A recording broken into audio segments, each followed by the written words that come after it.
Good morning everyone. हाँ जी students, आज जो हम करने जा रहे हैं वो बहुत इम्पॉर्टेंट है जी। ये तो हर एक जगह यूज़ होगा। आपके बीएससी फोर्थ सेमेस्टर में है, मास्टर कार्टर मैथ एग्ज़ाम में है, और भी काफ़ी एग्ज़ाम्स में, CSIR नेट एग्ज़ाम में है, गेट एग्ज़ाम में भी कुछ ना कुछ इसका आ जाता है। आपके +1 फिज़िक्स में ये आता है, +2 फिज़िक्स में ये आता है। कहाँ कहाँ आता है, चलो ये लिख ले पहले। एक तो +1 में यूज़ होगा इसका जी, +1 एंड +2 फिज़िक्स के लिए ये बहुत यूज़फुल है ये लेक्चर जो है। ठीक है जी। बीएससी फोर्थ सेमेस्टर तो है ही है। ठीक है जी। मैथ मास्टर कैडर के एग्ज़ाम के लिए भी ये वेरी वेरी यूज़फुल है। जो भी मैं अब करवाने जा रहा हूँ बस इतना ऐसा कर लीजिए, बहुत है। चलो पहले हैं, अगर हमारे पास एक तो होती है वेलोसिटी। वेलोसिटी का फॉर्मूला होता है rate of change of displacement. अगर डिस्प्लेसमेंट दी हो, डिस्प्लेसमेंट एंड डिस्टेंस में यही फ़र्क है। अगर मैं यहाँ से यहाँ तक गया और यहाँ पे वापस आ गया, जहाँ से शुरू हुआ वहीं पे ख़त्म हो गया, मान लो यहाँ से यहाँ तक गया, A से C से वापस B पे पहुँच गया, अगर तो इसकी डिस्टेंस कहूँगा वो तो है 8 यूनिट। अगर मैं डिस्प्लेसमेंट कहूँगा दैट इज़ ज़ीरो, क्योंकि जहाँ से शुरू हुआ वहीं पे ख़त्म हुआ। ये आपके 9th 10th में था, अभी मैं डिटेल में नहीं जाऊँगा। आपको पता होना चाहिए कि पहले सिंपल अगर डिस्प्लेसमेंट का एक बार डेरिवेटिव कर देते हैं, that gives velocity. And velocity का यूनिट क्या हुआ, क्योंकि ऊपर है डिस्टेंस, डिस्टेंस का यूनिट होता है हमारा मीटर, नीचे है सेकंड, तो ये बना मीटर पर सेकंड बन सकता है या किलोमीटर पर आवर बन सकता है। देखो ये फार्मूला आपने याद रखना है। एक्सेलेरेशन होती है rate of change of velocity. अगर वेलोसिटी का एक बार डेरिवेटिव कर दें दैट इज़ एक्सेलेरेशन। एक्सेलेरेशन के 3 फार्मूले हैं। पहला फार्मूला तो ये है, ठीक है जी। दूसरा, अगर मैं इसको ds से डिवाइड कर दूँ, ds से मल्टीप्लाई, ये हमारा वेलोसिटी बन गया। तो एक्सेलेरेशन का सेकंड फार्मूला ये है। कई बुक वाले इसको f से भी लिखते हैं एक्सेलेरेशन को, ठीक है जी। एक्सेलेरेशन का एक फार्मूला हो गया dv/dt, दूसरा हो गया v dv/ds। तीसरा एक्सेलेरेशन हमें पता है dv/dt। अगर यहाँ पे वेलोसिटी की वैल्यू पुट कर दो ds/dt, तो ये बन गया एक्सेलेरेशन का एक और फार्मूला कि अगर डिस्प्लेसमेंट का हम डबल डेरिवेटिव कर देंगे दैट गिव्स एक्सेलेरेशन। क्लियर है जी, इतना कंसेप्ट क्लियर है। आपने हर एक चीज़ को नोट करना है जी, जितना आप नोट करोगे तभी आपको पता चलेगा। ये बहुत मेहनत से बनाए हुए नोट्स हैं जी, ध्यान से करने हैं आपने, ठीक है। इतना ये ब्रह्मास्त्र कह सकते हो आप डायनामिक्स का है। एक होता है स्टैटिक्स, एक होती है डायनामिक्स। स्टैटिक्स होता है अगर बॉडी रेस्ट पे है, in the position of rest, equilibrium position पे है, देन इट इज़ हम यूज़ करते हैं स्टैटिक्स वर्ड। डायनामिक्स जब बॉडी मूव कर रही है, that is the branch of the physics जिसमें हम बॉडी की मोशन स्टडी करते हैं कि जब भी बॉडी मूव कर रही है उस पर कौन कौन सी फोर्सेस लग रही हैं, वो हम डायनामिक्स में स्टडी करेंगे। क्लियर है जी। इस लेक्चर में अभी तक इस पेज में हमने यही किया। वेलोसिटी निकालने का फॉर्मूला है, डिस्प्लेसमेंट का एक बार डेरिवेटिव, एक्सेलेरेशन निकालने के 3 फार्मूले, एक dv/dt, एक v dv/ds, एक है d²s/dt²। एंड एक्सेलेरेशन का यूनिट क्या होगा, क्योंकि ये dv/dt है, वेलोसिटी का होता है मीटर पर सेकंड, नीचे टाइम है, एक और सेकंड से डिवाइड कर देंगे, ये बन जाएगा मीटर पर सेकंड स्क्वायर। क्लियर है, चलें आगे। चलो नेक्स्ट देखते हैं।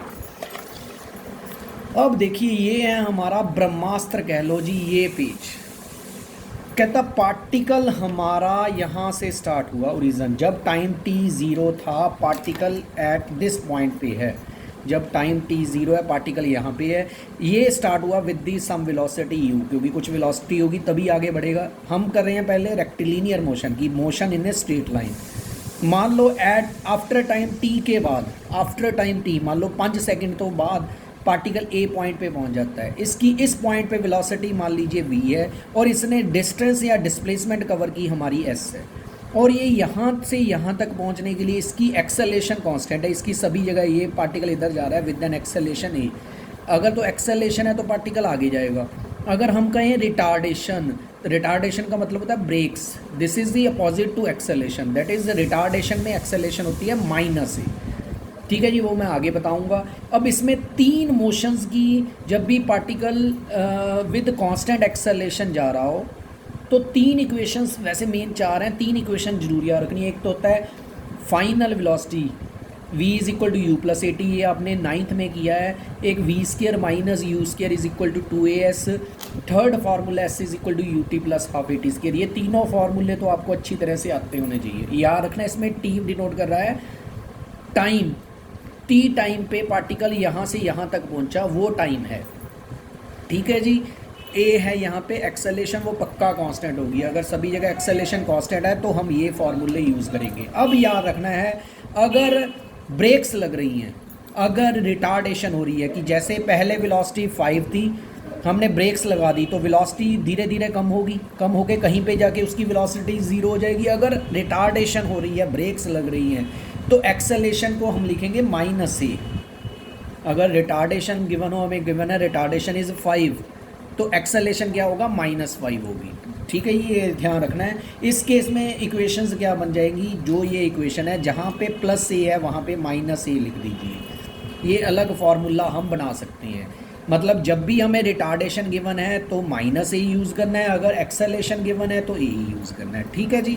Next third page, average velocity. ये तो रेयर पूछेगा कि हमें एवरेज वेलोसिटी क्या है। इसका मतलब क्या होता है, जैसे पार्टिकल यहाँ से यहाँ गया, फिर यहाँ गया, फिर यहाँ गया, पहले पे उसने 5 किलोमीटर तुरा, फिर 3 किलोमीटर, फिर 4 किलोमीटर, हर एक पे पहले पे उसको टाइम 2 लगा, यहाँ पे उसको 5 सेकेंड लगे, ये 6 सेकेंड लगे।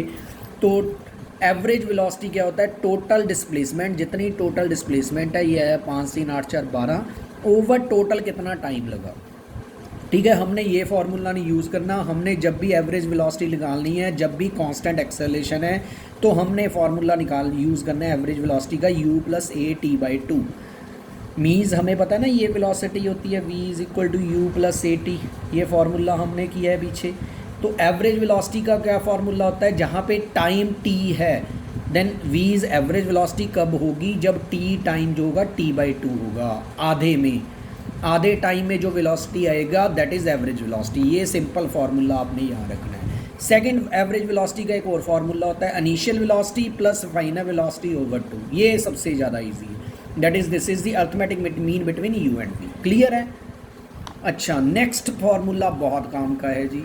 नेक्स्ट फार्मूला हमें ये कह रहा है कि जब भी हमने पार्टिकल ने nth सेकेंड, अगर मैं कहूँ कि पार्टिकल यहाँ से यहाँ तक गया, उसको टाइम 5 सेकेंड में उसने कितना डिस्टेंस ट्रैवल किया, फिर तो ये हुआ, फिर तो टाइम t है यहाँ पे, फिर तो हम पुराने फार्मूले। अगर उसने कहा कि सिर्फ 5th सेकेंड में, मान लीजिए 6th सेकेंड में वो यहाँ से यहाँ तक गया, in the 6th second, particular second n है 6, अगर हमें ये कहे कि 6th सेकेंड में उसने कितना डिस्टेंस या डिस्प्लेसमेंट ट्रैवल की, उसके लिए ये फार्मूला है कि कब, जब हमें nth सेकेंड पे डिस्टेंस निकालना हो इन ए पर्टिकुलर सेकेंड पे, तो उसका फार्मूला है u + 2n - 1 × a acceleration divided by 2। और ये याद रखना है, जितने भी, जैसे फर्स्ट सेकंड पे निकालेंगे s1 आया, सेकंड सेकंड पे निकालेंगे s2 आया, थर्ड सेकंड पे निकालेंगे s3 आया। जब भी कांस्टेंट एक्सेलेरेशन होगी, जो ये सारे डिस्टेंस ये AP सीरीज़ बनाएंगे, तो एंड इसका कॉमन डिफरेंस होगा हमारा एक्सेलेरेशन। फर्स्ट टर्म तो ये हो गई, एंड कॉमन डिफरेंस होगा हमारा एक्सेलेरेशन। ये याद रखना है कि जो डिस्टेंस ट्रेवल्ड होते हैं हर एक सेकंड में, फर्स्ट सेकंड में, सेकंड सेकंड में, थर्ड सेकंड में, फोर्थ सेकंड में, वो हमेशा जो सीरीज़ बनाएगी वो AP होगी। उसका जो कॉमन डिफरेंस होगा वो हमारी एक्सेलेरेशन होगी। क्लियर है जी। ये तो इजी है, मेरे ख्याल से यहाँ तक तो कोई प्रॉब्लम नहीं आनी चाहिए। ये फार्मूला बहुत जगह यूज़ होगा। आपको गिवन होगा कि इनिशियल वेलोसिटी u है, एक्सेलेरेशन a है, 5th सेकंड में निकालना है, इस फार्मूले में पुट कर देना है, बस फार्मूला बेस्ड है ये फार्मूले, बस यही मेन कर लीजिए। अगर ये क्लियर हो गया, आपको पता है कि कौन सा फार्मूला कहाँ लगाना है, तो क्वेश्चन हो जाएगा। कंपटीशन लेवल में तो ये क्वेश्चन बहुत इजी आते हैं। ठीक है जी, चलें आगे। चलो 4th पेज पे चलते हैं। अच्छा, ये उससे ज़्यादा इजी है। ये क्या कह रहा है कि अगर पार्टिकल, जब भी हमने ये याद रखना है, अगर भी पार्टिकल जब भी ऊपर फेंकेंगे, अगर तो पार्टिकल नीचे फेंकेंगे, अगर मैंने यहाँ से ये था, इसको मैंने ऐसे नीचे फेंक दिया, अगर तो नीचे फेंकेंगे तो एक्सेलेरेशन है +g। g आपने 10th में किया था, g होता है acceleration due to gravity. Acceleration due to gravity की वैल्यू इतनी होती है, ये आपने याद रखना है। ठीक है, ये फिक्स है जी। इसमें जब भी पार्टिकल को नीचे फेंकेंगे एक्सेलेरेशन कभी नहीं दी होगी, तो एक्सेलेरेशन प्लस जी होती है। अगर ऊपर फेंकेंगे तो एक्सेलेरेशन होती है माइनस जी। ठीक है, उसी सेम फार्मूले, सभी फार्मूले में इसकी वैल्यूज़ पुट कर दीजिए, ये आपकी फार्मूले अगेन बन जाएंगे वही। जैसे v is equal to u plus a t था, ए की वैल्यू पुट कर दी, ये फार्मूला बन गया। Second v square minus u square is equal to 2as था, एक्सेलेरेशन ये है, एस मैंने एस हाइट मानी है, यहाँ से यहाँ तक दिया एच हाइट है। क्लियर है, ये तो वही है। मतलब सिंपल इस पेज में तो सिर्फ इतना सा याद रखना है कि वही फिर 4 फार्मूले मेन याद रखो, एक एवरेज वेलोसिटी का, इसमें सिर्फ इतना ही है। अगर पार्टिकल मैं कभी भी ऊपर फेंकूंगा तो एक्सेलेरेशन की वैल्यू माइनस जी लिखेंगे, अगर नीचे फेंकूंगा तो एक्सेलेरेशन की वैल्यू प्लस जी होगी। जी की वैल्यू 9.8 मीटर पर सेकेंड स्क्वायर है। फोर्थ पेज कोई मुश्किल नहीं है। फिफ्थ, अच्छा अब क्या कह रहा है, अब मैं कुछ आर्टिकल ड्राइव करने लगा हूँ, आपको ज़रूरत नहीं है वैसे। मैंने पार्टिकल को यहाँ से ऊपर फेंका, ऊपर जाएगा, जैसे जैसे ऊपर जाएगा इसकी वेलोसिटी कम होती जाएगी, तब तक जाएगा जब तक वेलोसिटी ज़ीरो नहीं होती। ये ऊपर चलेगा चलेगा चलेगा, यहाँ तक जाके इसकी उस पॉइंट तक जाएगा हाईएस्ट पॉइंट पे। तब जब भी हाईएस्ट पॉइंट पे पहुँचेगा उस स्पेस पे उसकी वेलोसिटी ज़ीरो होगी। अब मैंने निकालनी है, यहाँ से यहाँ तक पहुँचा, ऊपर गया तो इसने कितनी हाइट अटेंड की। वैसे तो ये फार्मूला याद रखो, इनिशियल वेलोसिटी आपको पता होगी, जी की वैल्यू हमें पता है, यहाँ पे पुट कर दो, आंसर है ये हाईएस्ट वेलोसिटी। अगर याद ना रहे तो ये हमारा फार्मूला है। अगर ऊपर फेंकेंगे तो एक्सेलेरेशन की वैल्यू माइनस जी होगी। अगर एस जो हाइट है एच होगी, एट दी हाईएस्ट पॉइंट पे वेलोसिटी क्या होगी हमारी, ज़ीरो होगी। एंड एस कितना होगा, हाइट होगी एच। अगर यहाँ पे वैल्यू पुट कर दूँ तो ये आंसर आ जाएगा। देयरफॉर हाइट जब यहाँ से यहाँ तक जाएगा, मैक्सिमम हाइट कितनी अटेन करेगा, you square upon 2g। You की वैल्यू आपको क्वेश्चन में दी होगी, पुट कर देनी है। और यहाँ से यहाँ तक पहुँचने में उससे टाइम कितना लगेगा, तो हमने ये फार्मूला यूज़ किया। अब दी हाईएस्ट पॉइंट पे वेलोसिटी कितनी होती है, ज़ीरो, यू ई। एक्सेलेरेशन जब ऊपर फेंकते हैं acceleration is minus g. T को कह दिया हमने टाइम t1, यहाँ से यहाँ तक पहुँचने को टाइम लगा t1, तो t1 की वैल्यू ये याद रखनी है। जब भी ऊपर फेंकेंगे तो ऊपर तक पहुँचने में कितना टाइम लगेगा, u/g। अगर टाइम ऑफ लाइट कहेगी, यहाँ से ऊपर गया फिर वापस नीचे यहीं पे आ गया, मतलब कि ऊपर फेंका, ऊपर फेंकने के बाद वापस यहीं पे आ जाए, उसको जितना टाइम लगा दैट इज़ टाइम पीरियड। जब भी टाइम पीरियड होगा तो डिस्प्लेसमेंट कितनी होगी, जब भी टोटल टाइम पीरियड की बात करेंगे, क्योंकि ये ऊपर गया नीचे है। मैंने डिस्प्लेसमेंट में बताया था, यहीं से शुरू हुआ यहीं पे ख़त्म हुआ, तो डिस्प्लेसमेंट ज़ीरो है। तो इस केस में टाइम पीरियड क्या आंसर होगा, ये याद रखना है, टाइम पीरियड इसका दुगना होता है। मतलब कि जितना ऊपर टाइम जाने को लगता है, अगर u/g है उतना ही नीचे आने को लगता है, तो टोटल टाइम पीरियड होगा 2u/g। वैसे मैंने निकाल के दिखाया है, ये देखिए नेक्स्ट फिफ्थ पेज पे, ये हमारा फार्मूला होता है। जब टाइम ऑफ लाइट होगा तो डिस्प्लेसमेंट ज़ीरो होगी, ऊपर फेंका है तो एक्सेलेरेशन की value minus g, T common निकाल कर छोड़ दो, this is the time of light. Therefore time of accent u/g था, टाइम ऑफ लाइट 2u/g आया। देयरफॉर टाइम ऑफ डिसेंट, नीचे आने का टाइम भी उतना ही होगा, u/g। देखो टाइम ऑफ लाइट याद रखो, उसका हाफ टाइम ऑफ एसेंट होगा, टाइम ऑफ डिसेंट होगा। क्लियर है। हाइट अटेंड का मैक्सिमम हाइट कितनी होगी, यू स्क्वायर अपॉन 2g। सिर्फ फार्मूले मेन याद रखिए। क्लियर है जी, कोई मुश्किल नहीं। आगे अगर हमने किसी भी हाइट पे वेलोसिटी निकालनी है, पार्टिकल किसी भी पॉइंट पे वेलोसिटी निकालनी है, पार्टिकल ऊपर जा रहा था, ये ऊपर जा रहा है, यहाँ से शुरू हुआ पार्टिकल, मान लीजिए यहाँ पे पहुँचा, इसकी इस हाइट पे, यहाँ पे उसकी कितनी वेलोसिटी है, यहाँ पे u है, यहाँ पे कितनी वेलोसिटी है, हमने ये फार्मूला v स्क्वायर माइन। अब ऊपर जा रहा है तो इस पॉइंट पे s तो हो गया h, एक्सेलेरेशन है माइनस जी, यहाँ से प्लस माइनस आया, एंड वेलोसिटी अंदर वाली चीज़ पक्का ज़ीरो से बड़ी होगी, that's why this number is always greater than this. Positive मतलब पार्टिकल ऊपर जा रहा है, अगर नेगेटिव है तो पार्टिकल नीचे। जैसे पार्टिकल वैल्यू ऊपर जाएगा फिर नीचे भी आएगा, दैट्स वाई इस पॉइंट पे उसकी दो वेलोसिटी होगी, एक ऊपर जाने के वक्त, एक नीचे आने के वक्त। ठीक है जी। अब किसी भी पॉइंट पे पहुंचने के लिए उसको कितना टाइम लगा, जैसे इस पॉइंट पे पहुंचने के लिए उसको टाइम t लगा, वो निकालने के लिए क्या तरीका है, तो ये फार्मूला यूज़ कर लीजिए। इसमें हमने s को कितना, s कितनी हाइट अटेन की, h, एक्सेलेरेशन है माइनस जी। अगर इसको सिंप्लीफाई कर लेंगे तो t की वैल्यू आएगी, ये भी दो टाइम आएंगे, एक ऊपर जाने के लिए, इस टाइम पे इस जगह पर वो दो टाइम पे पहुंचेगा, एक तो ऊपर जाते हुए पहुंचेगा, अगर ऊपर गया वापस आते हुए भी यहीं पे पहुंचेगा। There are two times at this position. ठीक है, ये नहीं याद रखने की जरूरत, वेलोसिटी याद रखने की जरूरत नहीं है, पिछला टाइम ऑफ लाइट याद रखना है, एक हाईएस्ट टाइम कितना लगता है, एक टाइम ऑफ एसेंट कितना होता है, टाइम ऑफ डिसेंट कितना होता है। क्लियर है? ठीक है जी, क्लियर है। चलो आगे चलें। चलो उससे पहले एक तो अगर लेक्चर पसंद आ रहा हो तो लाइक करो जी, सब्सक्राइब का बटन प्रेस कर दो, तभी पता चलेगा कि मेरी मेहनत सभी को मिल भी रही है कि नहीं। तो एक शेयर करो जी, मैक्सिमम ये कर सकते हो। ठीक है जी, करो जी, तभी मेहनत करने का फ़ायदा है कि अगर मैक्सिमम स्टूडेंट्स को इसका बेनिफिट भी हो। ठीक है, अगर 2 पर्सनस को बेनिफिट हो रहा है फिर भी ठीक है, बट ज़्यादा पर्सनस को होगा तभी बेनिफिट है बनाने का। ठीक है, चलें आगे। चलो अच्छा, इसमें फिर लास्ट में आता है कि जो अगर हम एक तरफ टाइम ले लें, एक तरफ वेलोसिटी, इसका सिर्फ फार्मूला याद रखना है कि वेलोसिटी टाइम ग्राफ में मान लीजिए पार्टिकल ऐसे गया कि with the increase in time velocity increase हो रही है, ये लीनियर रिलेशनशिप है। अगर टाइम t1 टू t2, इस टाइम के बीच वाला ये एरिया, वेलोसिटी टाइम ग्राफ के बीच वाला एरिया क्या रिप्रेजेंट करता है कि t1 टू t2 टाइम में उसने कितना डिस्टेंस ट्रैवल किया वो डिनोट करता है। ये कंपटीशन लेवल में आ जाता है कि वेलोसिटी टाइम ग्राफ क्या डिनोट करता है, this represents distance travelled, area under velocity time graph represents distance travelled. Okay जी, क्लियर है। चलो ये एक तरह से फर्स्ट टॉपिक था हमारा। सेकेंड, अब न्यूटन के नियम पता होना चाहिए। न्यूटन के 3 लॉ था। पहला था Newton's first law of motion, या इसको लॉ ऑफ इनर्शिया कहते हैं। इसका क्या मतलब है? इसका मतलब ये है अगर कोई बॉडी रेस्ट पे है, जैसे ये बॉडी रेस्ट पे है, ये तब तक रेस्ट पे रहेगी जब तक मैं इस पर फोर्स नहीं ला रहा। अब ये हिल रही है, क्यों हिल रही है? क्योंकि इस पर जो पंखा चल रहा है उसकी फोर्स लग रही है इस पर, दैट्स वाई ये हिल रहा है। This is the property of कि अगर बॉडी रेस्ट पे है तो रेस्ट पे ही रहेगी, अगर बॉडी मूव कर रही है तो तभी तक मूव करी जाएगी जब तक उसको मैं रोकता नहीं।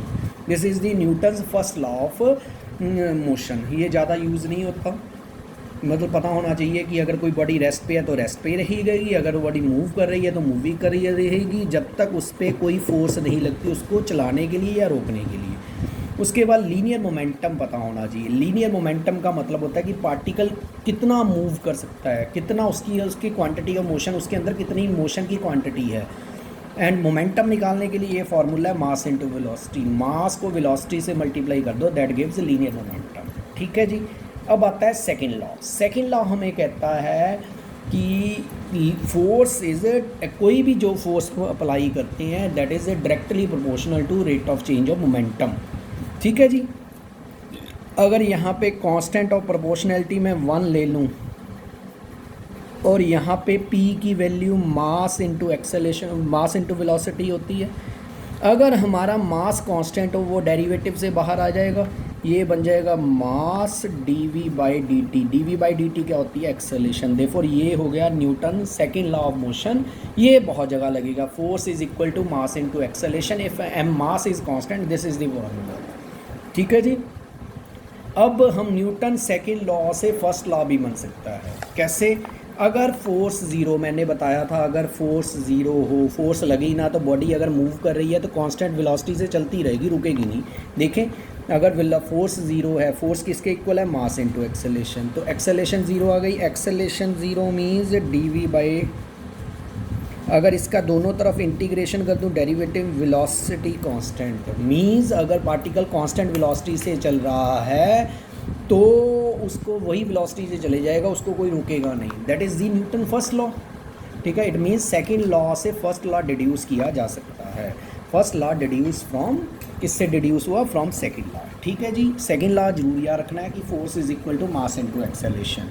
न्यूटन थर्ड लॉ क्या कहता है कि टू एवरी एक्शन, किसी एक्शन के कॉरस्पॉन्डिंग कोई ना कोई रिएक्शन होता है। जैसे कोई बॉडी खड़ी है तो इसका एक तो बॉडी का वेट वो तो नीचे लगेगा, ये तो एक्शन, इसके कॉरस्पॉन्डिंग क्योंकि ये खड़ी तभी रहेगी क्योंकि इस पर फोर्स लगी है, इसके ऊपर अपोजिट कोई ना कोई रिएक्शन हो, वो हमेशा 90 डिग्री पे होता है, that is the normal reaction.